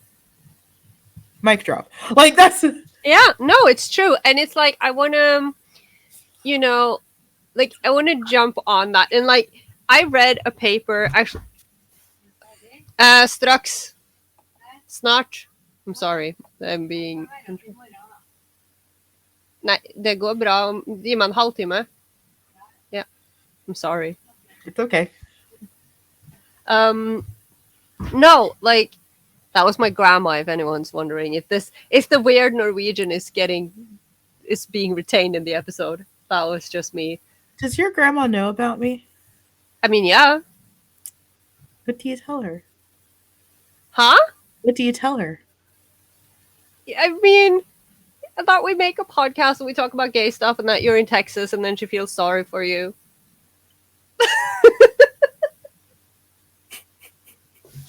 Go on. No, okay, I kind of lost my train of thought a little. But Sorry. no, it wasn't your fault. It was yeah. She was just so precise. I told her we'd probably be done around 7 and then she Mhm. was just like bam. No. But what the hell was I saying? I felt like I was on such a good what the hell was I talking about? We were talking about how this is a noble and worthwhile critical activity Mm, that is downplayed and considered to be less important because of the presence of females and females assigned at birth within the space. mm. No, and I think that again, like first of all, Yes, no, because I was mentioning I was reading. It wasn't a paper. It was the Mhm. oh my god, the transcript of a panel from CitrusCon last year, I believe, Mhm. about like the title of the panel was "But He Makes Me Feel at Ease," and it was about like the again like the moral panic around it, and how everything like if you consume something, that must mean you are Mhm. supporting whatever bad thing is being depicted. Very Mhm. good panel. It was fantastic. And there was like this part of it that was about like where it was mentioned that this is by no means like, even though you can absolutely theorize and Mhm. argue and make all of these arguments and theories on why do we enjoy BL, why do we enjoy this shift, why do we enjoy Mhm. this piece of media. But it also, and we also keep coming back to this, which is I think why this resonated so hard with me, that yeah, and then sometimes it's okay to just say, well, I just like it, I just want them to kiss, I just want them Mhm. to fuck, and I want to acknowledge that. I think Yeah. that with when we're querying shonen, like yeah, a lot of the time it's just like, I think these people are beautiful and they have great chemistry and I want them to have Absolutely. sex. But that being said, if you say like, yeah, but you are just fetishizing gay men, or you are like make like, when what we are like, on one hand, yeah, I want to see them kiss, I want to read fanfic, I want to see the fan art. Mhm. Yes, absolutely. But also, again, like you're saying, like we are doing, like we're digging really deep here, we're doing academic work, we're Mhm. doing transgressive work, and like going into the deeps of these characters and like really analyzing them, and discussing their motivation, who are they, what are they doing, whatever, whatever. Again, I'm s- I'm sorry you lost me when you said we're going really deep into these characters. Like you yes, bet your ass we are. yeah, yeah, no, absolutely. But like, and we are ascribing so much depth to them, and then Mhm. so then when that, yes, in all the ways, but Always. when that is like, but when that is just being, reduced down to, oh, you're just fetishizing them. Okay, Mhm. first of all, you're dismissing the character, and Yeah. that they can be something more than just a guy wanting more power. Mhm. And two, you are making it sound like, again, like that there's that misogyny and patriarchy again. Like, why is it so bad if he's queer? Is it Yeah, really that is you're he any mad? less heroic? Yeah, like, are you mad because I'm fetishizing, in air quote, gay men or this Mhm. character? Or are you Mhm. mad because I'm making your favorite shonen character sound gay? And what are those implications? Because to me it's like, "Oh, I made your favorite character gay." Okay, he already was. Like, I didn't, like, I don't talk to Kishi. I don't know. Like Like, I was just there. I love that. It's like, "Well, what if I made your favorite character gay?" Awesome, he already was. What do you mean? Yeah. What do you mean? You want to make my favorite character gay? What do you think is my favorite character for? Because he's a gay mess. Well, and I also think it speaks so much to like again, like I read a lot of um BL that involves trans men. Mm, And it's like, "Oh, this is not about fetishizing gay men. It's about an exploration of character, of gender, of what it means to be a gender, what it means to be masculine, mm-hmm. feminine, everything." Like, I'm not reading this because I just want to see like two sausages thrown at each other. That's not why I'm here.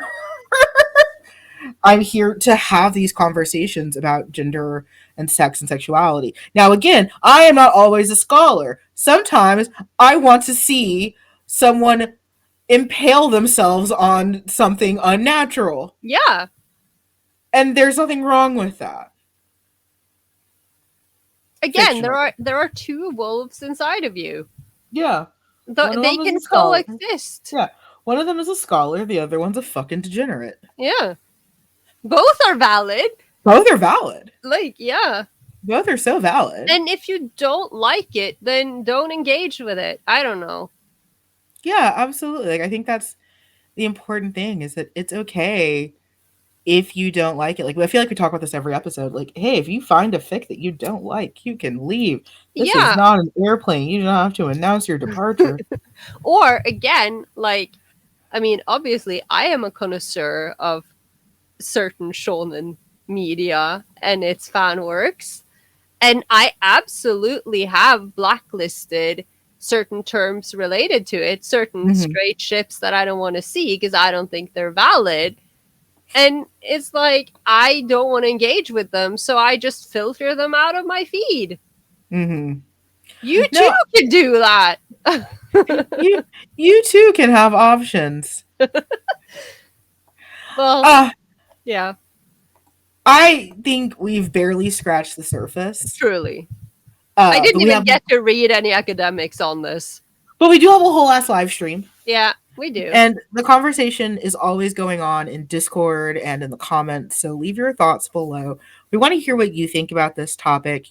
Was queering shonen part of your first foray into the yaoi and BL world? If it was, which pairing was it? Tell Uh, me. Tell me in particular. Yeah. yeah, just tell Carola. Was it the topic of our birthday episode? We may never know. Uh, this This is the part of the show where we thank our patrons. You can support the show at patreon.com/slash the Yaoi Shelf because, Carola, what is this show considered to be? Well, it certainly ain't YouTube friendly. We're not making anything off of the YouTube Nope. algorithms. No one wants to really. Yeah. Yeah, Yeah, we're not. We're demonetized. We're not. we are what we call in the business not advertiser friendly content. Yeah. Which is why, again, if you'd like to sponsor an episode, please feel free to reach out to us at theyaoishelf.com. Just kidding, we don't have a website. It's at Gmail. We can't afford a domain.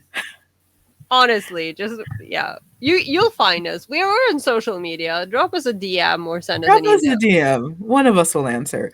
But thank you to our patrons Aria, Hito, Starlight, Kenny, Braden, Dobie, Koval, Sue, Lucy, Amora Blue, and Nabila, Ren, Wesley, Lauren, and Jay. Thank you so much Well, for your thank continued you. support.